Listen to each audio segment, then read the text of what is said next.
Did you know that compared to the average annual worldwide inflation rate of 3.8% between 2001 and 2019, global inflation is predicted to hit 7.9% in 2022? Inflation is one of the most well-known economic terms, but how many people understand what inflation means and how it affects their daily lives? Here's what you need to know about this widely followed economic statistic. First, product and service prices increase as inflation takes hold of the economy. The increase in those prices serves as a gauge, and inflation is simply the rise in the cost of everyday goods and services. Individuals and businesses will be unable to purchase as much as they once could if the price of these items rises. The entire economy feels the impact of this when it is multiplied by millions of transactions.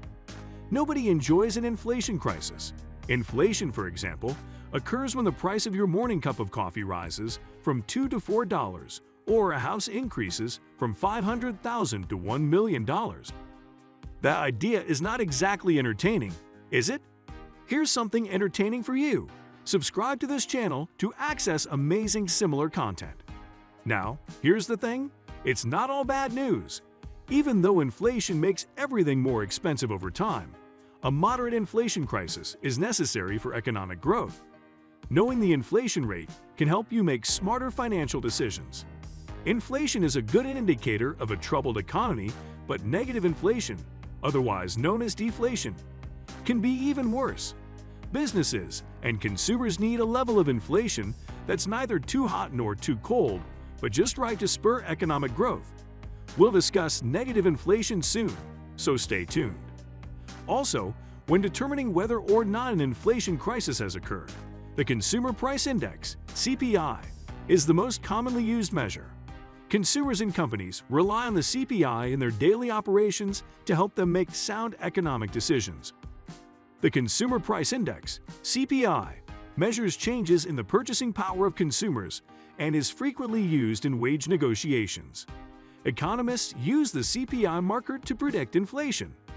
Inflation, you take your input prices and you assume how much risk sharing is going to be taken through corporate margins or passed directly onto consumers. This has been unprecedented how quickly it's been passed through, and I think it's the explanation, so issue one, on why we've undershot most of the last 6-7 months, as Mark correctly points out. Then I'll give you the context as to why, perhaps just picking up on some of Mark's written word.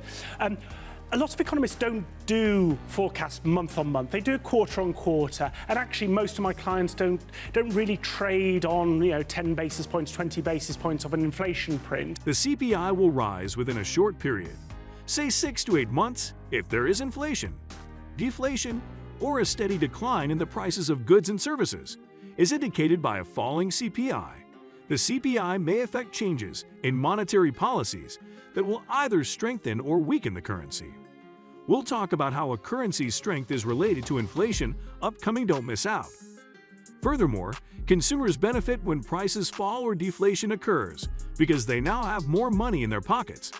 Aside from making it easier to spend more, a general, sustained decline in all prices can help spur economic growth and stability by enhancing the value of money as a store of value and encouraging actual savings. In some cases, rapid deflation may be accompanied by a short-term decline in economic activity. This can happen when an economy is heavily in debt, Broke?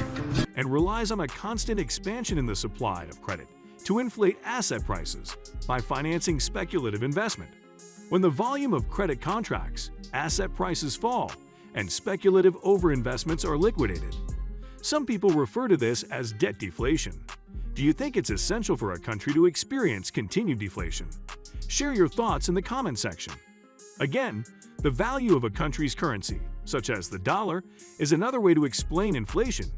As prices rise, you'll be able to buy fewer things with every dollar you have. Living costs increase as the purchasing power of each dollar decreases. Why? Because the public is forced to spend the same amount of money while receiving significantly fewer goods in return.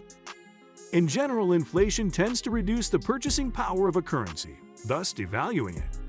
As a result, countries with high inflation tend to have weaker currencies than those with lower inflation. Surprisingly, economists do not all agree on what causes inflation, and there is a lot of discussion about this subject. They do agree.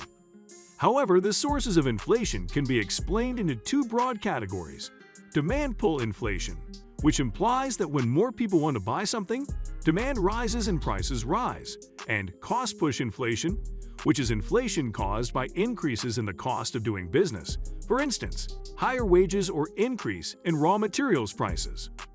Although it may seem otherwise, rising prices aren't always hostile.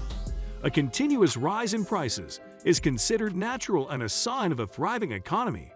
However, too much inflation, a quick increase in inflation growth, or unexpected price movements is not good.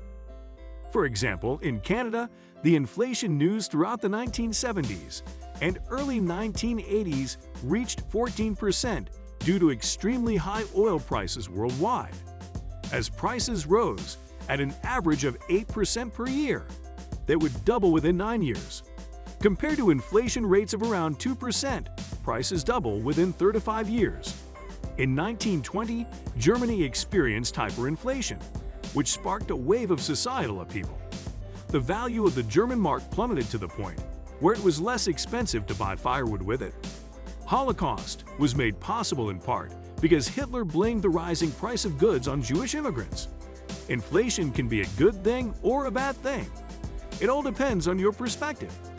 If you're retired and on a pension, inflation reduces the purchasing power of your money. If you owe a debt, as inflation grows, your debt becomes simpler to pay because the amount you borrowed is constant. Still, it's worth losing purchasing power with each rise in the rate of inflation. A boost in your salary from your company could make it much easier for you to pay off your debts. Another important factor influencing investment decisions is the prospect of future price increases due to inflation. Suppose you want to keep and expand your purchasing power. In that case, a return on investment higher than the current inflation rate is essential. Inflation is required for economic growth, but an excess of it becomes toxic, just as it is for everything. If this video was informative for you, then you would definitely like our next video, how to make money during an inflation. So make sure to watch that. Thanks for watching. We will see you in the following video.